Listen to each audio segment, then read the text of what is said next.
क्योंकि यहाँ पे इंडिविजुअल स्टोरीज और मैं ये भी कहूंगा, हमारे साथ आशीष कपूर जुड़ भी रहे, कि बाजार में जब अर्निंग सीजन खत्म हो रहा है और लार्जली हमने देखा है, आशीष बहुत बहुत शुक्रिया, गुड आफ्टरनून। लार्जली हमने देखा अर्निंग सीजन खत्म हो चुका है, अब हम उसकी एनालिसिस वाली लाइंस आपके लिए लिख के आते हैं कि मार्जिन प्रेशर था, टॉप लाइन तो मैनेज कर दी कंपनीज ने, बट मार्जिन प्रेशर साफ दिखा। लेकिन small cap mid cap universe का अर्निंग्स क्वालिटी बेहतर था इस बार, आप मानेंगे ये बात को? देखिए, ये हमने जो पहली चीज कही है बिल्कुल ठीक है, क्योंकि एक्चुअली जब रिजल्ट्स आए तो फर्स्ट रिएक्शन यही था कि रिजल्ट्स अच्छे हैं, बट अगर क्लोजर एनालिसिस किया जाए तो टर्नओवर बढ़ने के पीछे एक मेन कारण था प्राइस राइज। तो क्योंकि प्राइस राइज सब कंपनीज कर पाई तो वो टर्नओवर पे इंक्रीज हो गया। तो प्राइस राइज क्योंकि अक्रॉस द बोर्ड हुआ है, तो रॉ मटेरियल में भी हुआ है, सप्लायर ने भी किया है, तो मार्जिन किसी कंपनी के भी almost across the board margin pressure है। और जो प्रॉफिट ग्रोथ है, अगर बैंकिंग सेक्टर को निकाल दिया जाए रिजल्ट्स में से, तो प्रॉफिट ग्रोथ ऑलमोस्ट फ्लैट है, which is not good at all. So जो रिजल्ट्स आए हैं on the face of it look good, but actually इतने अच्छे नहीं है जितने नजर आ रहे हैं। सिर्फ टर्नओवर का ही इंक्रीज हुआ है broadly, and exception being the banking sector, जहां पे कि of course growth and profitability दोनों चीजें बहुत अच्छी आई हैं। पर अगर बैंकिंग सेक्टर को निकाल दिया जाए देन रिजल्ट्स कोई खास अच्छे नहीं है। और small and mid cap, yes, कोई एक्सेप्शनल कंपनीज, ना सिर्फ स्मॉल एंड मिड कैप में, आई थिंक लार्ज कैप में भी एक्सेप्शनल कंपनीज हैं जिनके रिजल्ट्स अच्छे हैं, जो काफी अच्छा पुल किया है इन्होंने, मार्जिन भी और टर्नओवर भी। बट अक्रॉस द बोर्ड अगर देखा जाए तो results are I think less than what was expected, especially in terms of profitability and margin. Correct. तो अभी ट्रिगर्स की तो कमी है, लेकिन आशीष आपने देखा हम लोग भारत की कैसे धाक जम रही है। G20 में हर बड़े देश का प्रीमियर अपनी बायलैटरल मीटिंग्स इंडिया के साथ मांग रहा है। सुनाक साहब भी मिले ब्रीफली। कुछ अभी एक तस्वीर बड़ी इंटरेस्टिंग आई थी जो हमारे डायरेक्टर साहब लाएंगे आपके लिए स्क्रीन पे, जिसमें वो कुछ मोदी जी कुछ फुसफुसा रहे हैं बाइडेन साहब के कान में।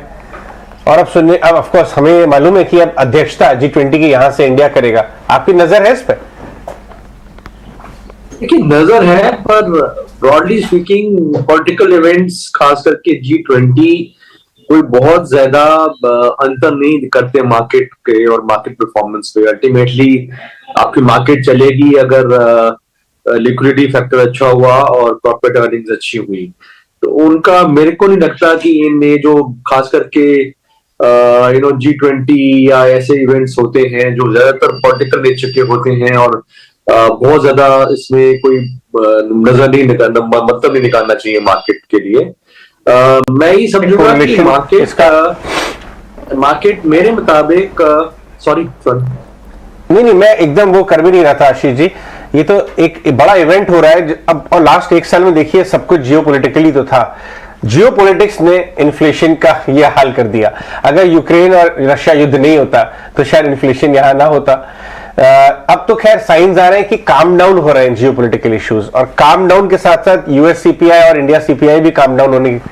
आपने देखा चाइना का जो मार्केट है, स्पेशली हैंगसेंग, कितनी तेजी से 3-4 दिन से भाग रहा है, जैसे जैसे चाइना और यूएस के तनाव कम होते जा रहे हैं। ये सिर्फ as a market participant observation की बात कर रहा था मैं।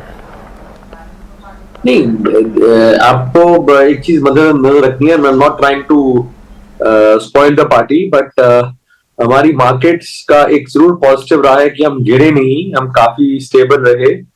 पर दूसरी तरफ ये भी है कि बहुत ऑलरेडी एक्सपेंसिव मार्केट है हमारा, स्पेशली जो क्वार्टर रिजल्ट्स लाए उनको थोड़ा सा मार्जिन प्रेशर दिखा और प्रॉफिट ग्रोथ इतना नहीं आया जितना उम्मीद थी। एक्सपेंसिव मार्केट है, हाई वैल्यू पे है, अभी अब 2 या 3% दूर है ऑल टाइम हाई से। तो रिलेटिवली अब आप देखा भी होगा आपने पिछले 10-15 दिन में जो बाकी मार्केट्स हैं वो ज्यादा दौड़ी हैं, हम कम चले हैं, क्योंकि रिलेटिवली हमारा ऑलरेडी ही गिरे नहीं तो ऑलरेडी ही एक्सपेंसिव है, ऑलरेडी हाई लेवल है।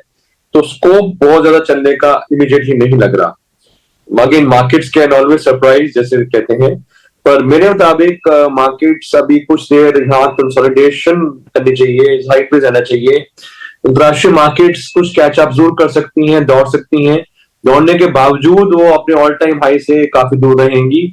हम ऑल टाइम हाई से बिल्कुल साथ में, बिल्कुल पास खड़े हैं। तो आउट परफॉर्मेंस जो इंडियन मार्केट्स की रही है पिछले एक साल में खास करके, वो आगे चल के भी रहेगी, but relatively in a very short, अगर एक दो महीने की बात की जाए तो मेरे मुताबिक हम अंडर परफॉर्म कर सकते हैं, क्योंकि बाकी मार्केट्स बहुत स्टीप फॉल के बाद रिकवर कर रही हैं। हमारे पास ऐसा कोई स्टीप फॉल के बाद जो करेक्टिव अपस्विंग आता है उसकी कोई गुंजाइश नहीं है। तो आई थिंक थोड़ा सा उस तरह से हम डीलिंग पहले भी हो रहे थे, अब भी है कि इतना अगर डाउ या बाकी मार्केट चल भी जाए बड़े शॉर्ट टर्म में, तो जरूरी नहीं कि हम चलेंगे, क्योंकि ऑल टाइम हाई को पार करने का ट्रिगर मेरे मुताबिक अभी कोई दिख नहीं रहा कोई। और आपने ठीक बताया कि इन्फ्लेशन ईज ऑफ हो रही है, but let us see sustain inflation easing, let us see global tensions getting calm, कोई ना कोई ट्रिगर हो सकता है ईयर एंड तक आए। बट फिलहाल कोई ऐसा कुछ ट्रिगर दिख नहीं रहा जिससे कि हम ये कह सके कि मार्केट ऑल टाइम हाई में जाकर एक नया फुल फेज बनाने वाली है। I would be happy to be prove wrong, but मेरे मुताबिक यहाँ पर मार्केट अब अगले कुछ हफ्ते कंसोलिडेशन या माइनर करेक्शन दे सकता है। तो इसलिए थोड़ा सा केयरफुल होना चाहिए, ज्यादा लिक्विडिटी आप पूरी मार्केट पे ना अभी इन्वेस्ट करें, थोड़ा सा कैश रख लें, और अगर जहां मुनाफा है हल्का फुल्का मुनाफा भी ले सकते हैं। Not a long term this thing bearish call, but in a very immediate term next let's say 1 month I think थोड़ा सा प्रॉफिट बुकिंग आ सकता है। बियॉन्ड दैट यस, क्योंकि हमारे फंडामेंटल्स डिस्पाइट जो रिजल्ट्स पे थोड़ी डिसअपॉइंटमेंट रही उसके बावजूद फंडामेंटली हमारे बहुत अच्छा वेल प्लेस्ड है, स्पेशली रिलेटिव बेसिस पे, क्योंकि ग्रोथ हमारी इकोनॉमी में अभी भी है, और liquidity factor, domestic liquidity factor बहुत स्ट्रांग है। और हमने देखा है कि feeling of left out, FOMO, FIIs और बाकी इन्वेस्टर्स में भी आया है, रिटर्न हुआ है। तो ज्यादा डाउनसाइड नहीं है, रिस्क नहीं है, और इवेंचुअली एक 1 ईयर या 2 इयर्स का टाइम फ्रेम दिया जाए तो यहाँ से दोबारा आउट परफॉर्म करेंगे, पर वेरी इमीडिएट टर्म में I would like to be cautious. जी आप बिल्कुल सही कह रहे हैं। Good afternoon. इस वक्त कोई ऐसे ट्रिगर्स नहीं है जो कि मार्केट को स्पार्क दे जाए, और इसी वजह से हम भी, क्योंकि इकोनॉमिक इंडिकेटिव एक्शंस और मैक्रो आउटलुक आपका जानना काफी इंपॉर्टेंट है, और इस समय ट्रिगर्स की एब्सेंस में ये आउटलुक कैसे है समझना चाह रहे हैं आपसे। इन्फ्लेशन का भी आपने बात कही, अजय ने भी टच बेस किया, उन्होंने कहा कि जियोपॉलिटिकल इश्यूज ही हैं जिन्होंने इन्फ्लेशन को एक बड़ा मुद्दा बना दिया, लेकिन अब वो मुद्दा जो है धीरे धीरे ठंडा होता हुआ दिख रहा है, क्योंकि यूएस सीपीआई पिछले हफ्ते जो आए, और साथ ही भारतीय बाजार सीपीआई 3 महीने बाद 7% के नीचे। हॉकिश और डविश के बीच बातचीत होती थी, क्या अब आपको लगता है आरबीआई की अगली एमपीसी में स्टांस जो है वो डविश की तरफ बढ़ता दिखेगा? देखिए मेरे मुताबिक माय बेस्ट गेस, क्योंकि मार्केट डेटा ड्रिवन है सब कुछ, but my best guess is कि जो यूएस का इन्फ्लेशन है वो पीक आउट हो चुका है, धीरे धीरे करके थिंग्स नॉर्मलाइज होंगी।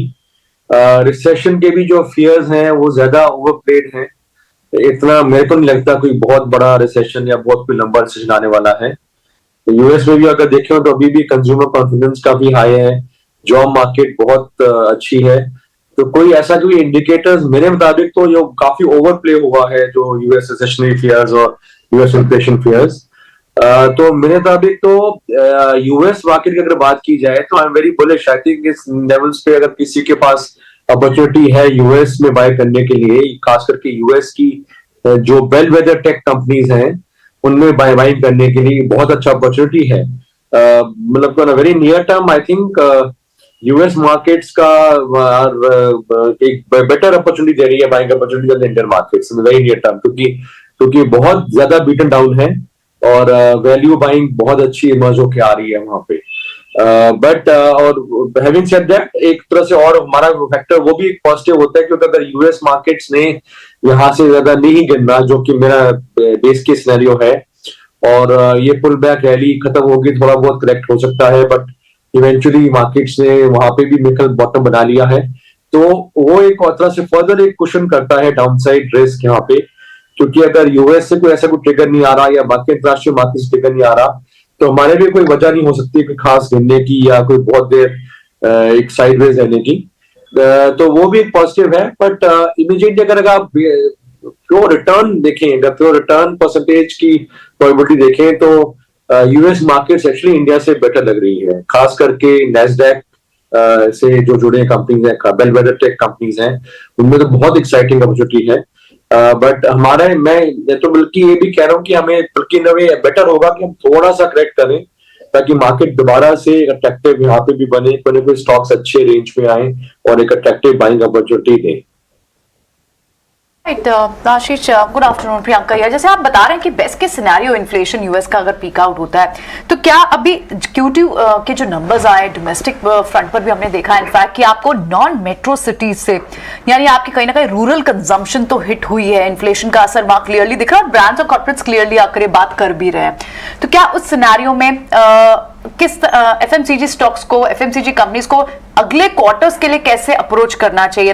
लेट्स नॉट फॉरगेट कि यूएस में भी आपके जो बड़े रिटेलर्स रहे, हालांकि वहां पर Q2 के नंबर्स चाहे टारगेट हो चाहे होम डिपो, उनके नंबर्स आ जाने हैं जिनसे वॉलमार्ट ने पहले लास्ट क्वार्टर में गाइडेंस भी थी, पूरे ईयर के लिए स्लो डाउन की बात की थी। तो ये एफएमसीजी स्पेस है, इससे कैसे अप्रोच किया जाए डोमेस्टिक कंजम्पशन को देखते हुए, और स्पेशली जब नॉन मेट्रो सिटीज से कहीं ना कहीं इन्फ्लेशन ने हिट तो किया है डिमांड और कंजम्पशन को, नेक्स्ट क्वार्टर्स के लिए क्या अप्रोच होनी चाहिए? देखिए, मैं उम्मीद ये कर रहा हूँ कि इन्फ्लेशन का जो इम्पैक्ट है वो आगे चल के थोड़ा ईज होगा। एक तो क्रूड की प्राइसेस ईज हो रही हैं, ज्यादातर इन्फ्लेशन क्रूड लिंक्ड होती है हमारी। दूसरा, मैं ये भी समझूंगा कि जिस तरह से आपका रूपी की फॉल आई है पिछले कुछ लास्ट क्वार्टर में, वो इंक्रीमेंटली यहाँ से कुछ ऐसा कुछ नहीं आने वाला, बल्कि रुपी शायद यहाँ से स्टेबलाइज करके एक तरह से थोड़ा शायद माइल्डली पॉजिटिव अपस्विंग में ही रहे, तो उससे भी थोड़ी इन्फ्लेशन ईज होती है। तो मैं समझूंगा कि इन्फ्लेशन का भी हमने इन अ वे इस क्वार्टर में शायद वर्स्ट इम्पैक्ट इंडिया में भी देख लिया है। आगे चल के यहाँ पे थोड़ी ईज होगी तो थोड़ा मार्जिन स्टेबिलिटी आएगी, थोड़ा प्राइसिंग पावर वापस आएगी कंपनीज के बाद, जैसे इकोनॉमिक रिकवरी स्ट्रांग है, हमारी इकोनॉमिक आउटलुक स्ट्रांग है, मनी इन सर्कुलेशन अच्छा है, कंज्यूमर कॉन्फिडेंस अच्छा है, धीरे करके प्राइसिंग पावर वापस आएगी। खास करके जो हर रोज के कंजप्शन के आइटम्स हैं, एफएमसीजी खास आइटम्स हैं, इनमें प्राइसिंग पावर मेरे ख्याल अच्छी आएगी और इन्फ्लेशन भी थोड़ा कूल डाउन करेगी। तो आगे चल के मैं समझूंगा कि यहाँ मार्जिन इंप्रूव होने चाहिए और ये सेक्टर अच्छा करना चाहिए। आज बालकृष्ण इंडस्ट्रीज ने अपनी कॉनकॉल में वॉल्यूम की गाइडेंस यूरोप से की वजह से अनिश्चितता की वजह से वापस ले ली। इनफैक्ट सुप्रजीत इंजीनियरिंग एक ऑटो एंसिलरी दूसरी कंपनी, मैं उनसे भी बात कर रहा था, वो भी ये कह रहे थे कि दिक्कत तो है यूरोप में। ये यूरोप फेसिंग कंपनीज पे आपका क्या व्यू है? क्या ये खराब टाइम में मिल रहे हैं, अभी लेना चाहिए?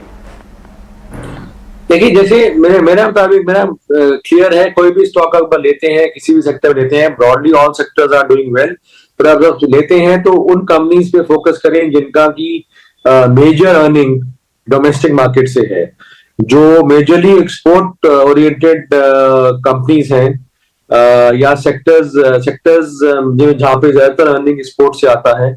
और कई जैसे ऑटो एंसिलरी हैं, ऑटो एंसिलरी कंपनीज हैं, इंजीनियरिंग कंपनीज हैं जिनमें बहुत ज्यादा रिलायंस 50% से ऊपर रिलायंस एक्सपोर्ट मार्केट पे है।